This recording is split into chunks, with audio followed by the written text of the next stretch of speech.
आपको एक वजह बताऊं, इमाम जाफर सादिक अलैहिस्सलाम फरमाते हैं, ये इमाम जाफर सादिक अलैहिस्सलाम कौन है?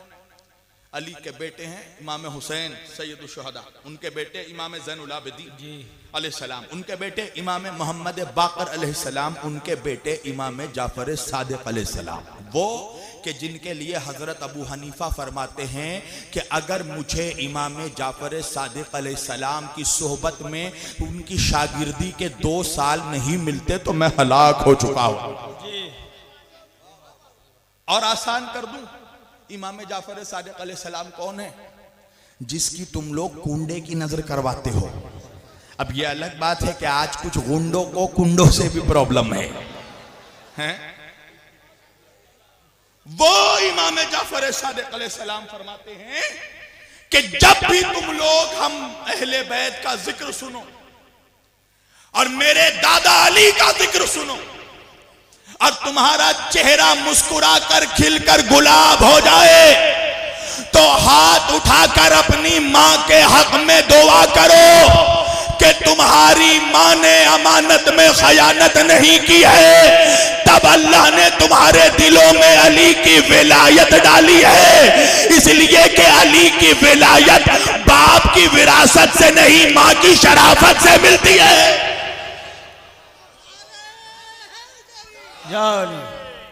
हैं?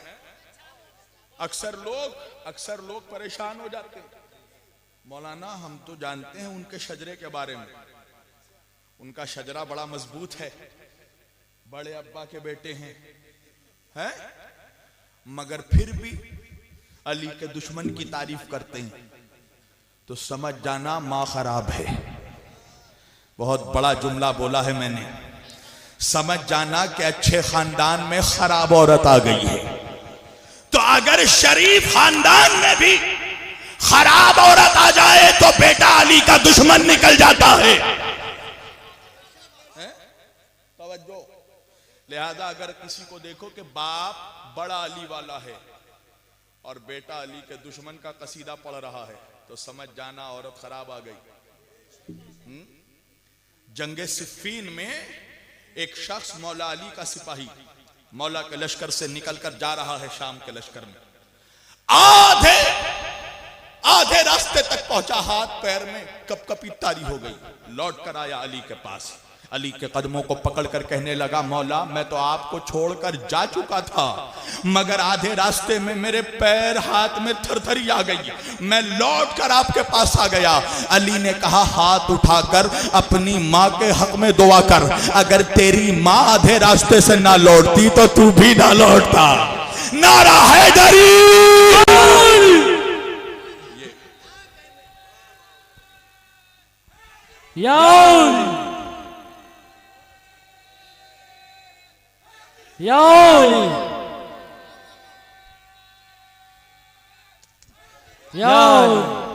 ये शरीफ माओ की औलादों की पहचान है।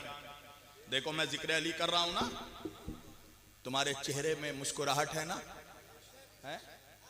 अच्छा ये बताओ, जो तुम मुस्कुरा रहे हो मैंने रिश्वत दी है? तुम्हारे सीनों पे चढ़ाऊं?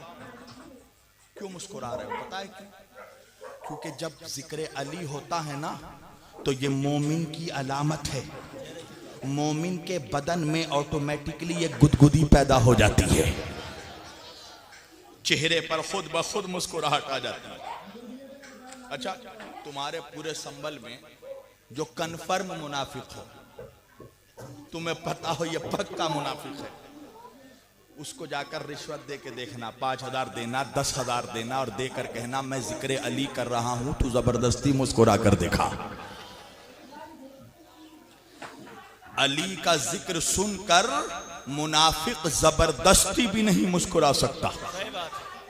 ये जिक्र अली मिजान है, ईमान और निफाक की मिजान है अली। मुनाफिक जिक्र अली पर जबरदस्ती भी नहीं मुस्कुरा सकता। अल्लाह के रसूल से पूछा गया, और सुनो इस हदीस को खुद हजरत अहमद रजा खां बरेलवी साहब ने लिखा है फतावा रिज़विया में, ये तो मानोगे ना, है? अल्लाह के रसूल से पूछा गया, या रसूल अल्लाह, आप अपने अहले बैत से इतनी मोहब्बत करते हैं, वो कौन लोग होंगे जो आपके अहले बैत से दुश्मनी रखेंगे? आप अली से इतनी मोहब्बत करते हैं, वो कौन लोग होंगे जो अली से दुश्मनी रखेंगे? अल्लाह के रसूल ने अली के दुश्मनों की 3 अलामत बताई। पढ़ो जाकर फतावा रिजविया। अहले बैत के दुश्मनों की 3 अलामत बताई है नबी ने। आका फरमाते हैं कि जो भी मेरे अहले बैत का, जो भी अली का दुश्मन होगा, समझ जाना कि 3 में से कोई एक निशानी उसके अंदर होगी, कोई एक अलामत उसमें मौजूद होगी। पहली अलामत क्या है? आका फरमाते हैं अली का दुश्मन वलदुज़्ज़िना होगा। जी है? अली का दुश्मन। अच्छा, बहुत से लोग बोलेंगे मेरे अब्बा तो नहीं है वलदुज़्ज़िना, मेरे तो अब्बा की शादी हुई है, मगर मुझे फिर भी अली अली अच्छा नहीं लगता। अरे अच्छा नहीं लगता तभी तो स्टेज में बोल रहे हो ना कि कुछ लोग आकर अली अली अली अली कर रहे हैं, मजमा झूम रहा है। अरे तुमको क्या मालूम जिक्र अली पे क्या तासीर है? हैं? हैं? कुछ लोग बोल रहे हैं ना, दिल का बुग़्ज़ निकल रहा है। तवज्जो। पहली अलामत अल्लाह के रसूल सल्लल्लाहु अलैहि वसल्लम फरमाते हैं अली का दुश्मन वलदुज़्ज़िना होगा। जी, हम वलदुज़्ज़िना से सिर्फ ये समझते हैं कि जिन लोगों की शादी नहीं हुई है और उन लोगों ने बदफेली की है, हरामकारी की है, जो बच्चा पैदा हो गया वो हरामी है, हम यही समझते हैं ना। ऐसा नहीं है।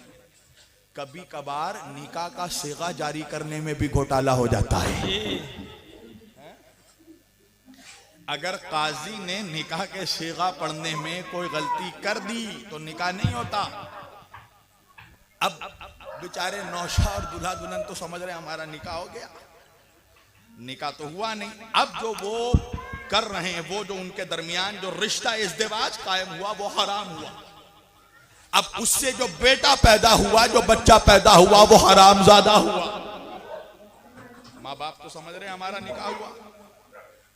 पता कैसे चले?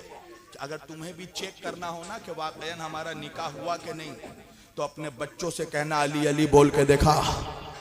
अगर अली अली बोले तो समझ लो निकाह ठीक है, वरना फिर से पढ़वाना। नारा हैदरी,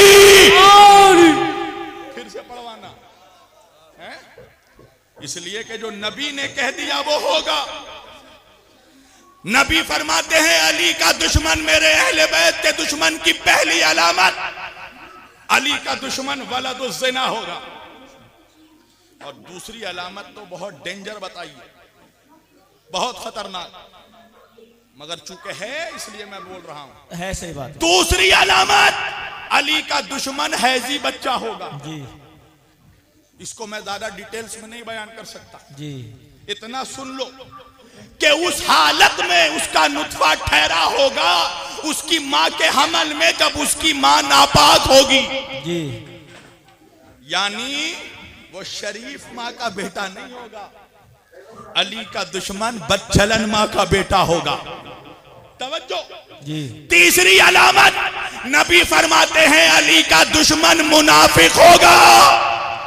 तो अब जिक्र अली सुनकर जिसका चेहरा भी मुरझा रहा है वो रात को अपने बिस्तर में बैठकर सोचे 3 में से किस निशानी में वो शामिल है। नारे तकबीर, अल्लाहु अकबर, नारे रिसालत या रसूल अल्लाह, नारा हैदरी या अली, जश्न मौलाए कायनात जिंदाबाद, जश्न मौलाए